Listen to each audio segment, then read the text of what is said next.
നവരാത്രി വ്രതം 6-ാം ദിനം. ദേവി കാർത്യായനി.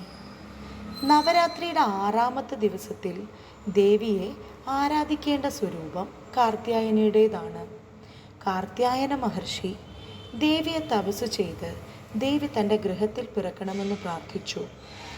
ദേവി മഹർഷിയുടെ ആഗ്രഹം സ്വീകരിച്ച് മഹർഷിയുടെ ഗൃഹത്തിൽ അവതാരം ചെയ്തു. അതിനുശേഷം മഹിഷാസുരനെ വധിച്ച് ദേവന്മാർക്ക് ആശ്വാസമരുളിയെന്നാണ് പുരാണങ്ങൾ ഉദ്ഘോഷിക്കുന്നത്.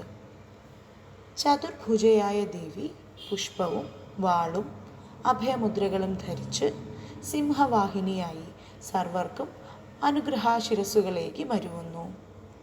ഇന്ന് ദേവി ഉപാസനയ്ക്കായി ഉപയോഗിക്കേണ്ട മന്ത്രം: ചന്ദ്രഹാസോജ്വലകര ശാർദൂലവരവാഹന കാർത്യായനി ശുഭം ദദ്യാ ദേവി ദാനവഘാതിനി.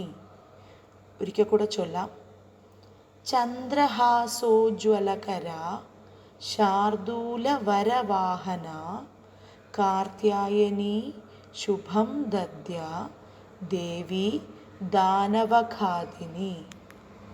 നവരാത്രി 6-ാം ദിനത്തിൽ നാളെ കന്യാപൂജയ്ക്കായി ദേവിയെ ചണ്ഡികയായി ആരാധിക്കണം.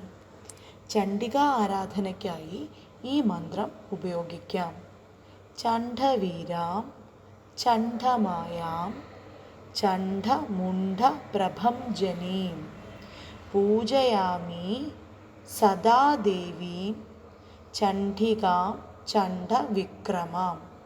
ഒന്നുകൂടെ ചൊല്ലാം: ചണ്ഡവീരാം ചണ്ഡമായാം ചണ്ഡമുണ്ഡപ്രഭഞ്ജനീം പൂജയാമി സദാ ദേവീം ചണ്ഡികാം ചണ്ഡവിക്രമാം.